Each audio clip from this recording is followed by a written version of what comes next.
Conti bis sì, Conti bis no, ritorno alle urne sì o no, alleanza PD 5 Stelle o con la Lega sì o no. Questo è il sondaggio fatto stamani. Cosa ne pensano gli agrigentini sull'attuale situazione politica e sulla crisi di governo? E alla fine il PD entrerà al governo.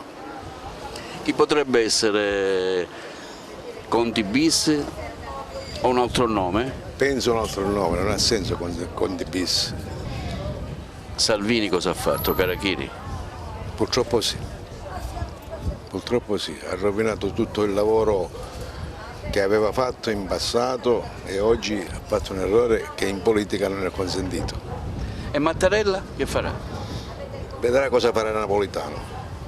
Napolitano? Sì, gli devo rispondere così, non è che sicuramente daranno l'incarico a qualcuno, però il ritorno di Napolitano non va a sperare bene al centrodestra, ecco. Non abbiamo un governo ballarino perché abbiamo bisogno E per un Conti bis o no? anche sì. Si fa l'accordo con il PD secondo lei o si ritorna alla Lega? Cosa decideranno? Ma ora vediamo che fanno. Lei per la Lega o per il PD? Ma a me ne sto fregando per la Lega, ma per il PD, a me mi interessa che fanno un governo serio e che va avanti sia l'Italia, sia la Sicilia, sia tutto. E allora io sono per realizzare una maggioranza di legislatura, così come credo stia avvenendo, per affrontare i problemi dell'economia del Paese, del lavoro, per cui a mio avviso sciogliere il Parlamento anticipato non è una cosa corretta, anche perché ci sono alternative di maggioranza tra PD e 5 Stelle. Perché non si può vivere in politica di rancore, si vive di politica e per vivere di politica occorre conoscere e affrontare i problemi del Paese. Che ne pensa lei di Renzi che ritorna? Potrebbe essere importante o no?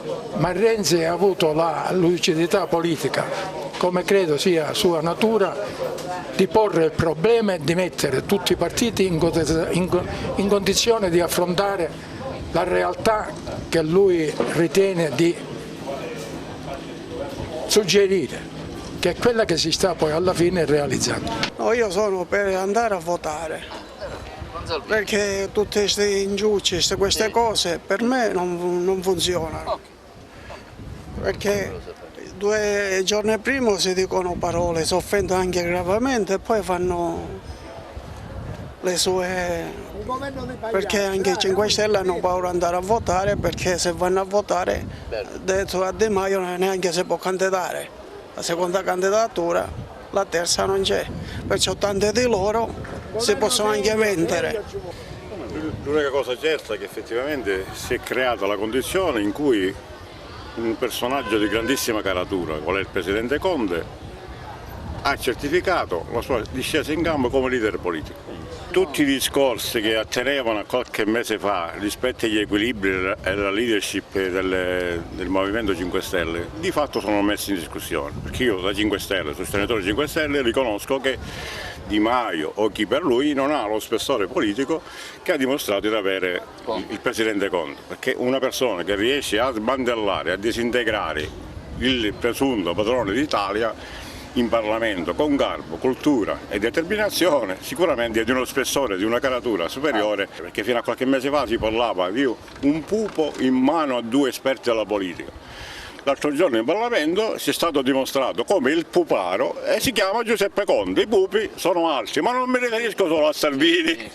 E poi una cosa allucinante secondo me, c'è la scelta mediatica del signor Salvini che non ha capito che mettendosi a fianco di Conte, con la personalità di Conte, ha dovuto subire per 40 minuti un famoso vattio alla siciliana che gli ha fatto l'estratto cronologico di nascita, parentale e ortopedico. Lei a chi lo darebbe l'incarico magari? A Salvini. Ma Salvini si è dimesso? Lo so, ma l'ha rieletto. Gli darebbe l'incarico? Sì. Di nuovo al Salvini. I porti saranno aperti, anzi chiusi.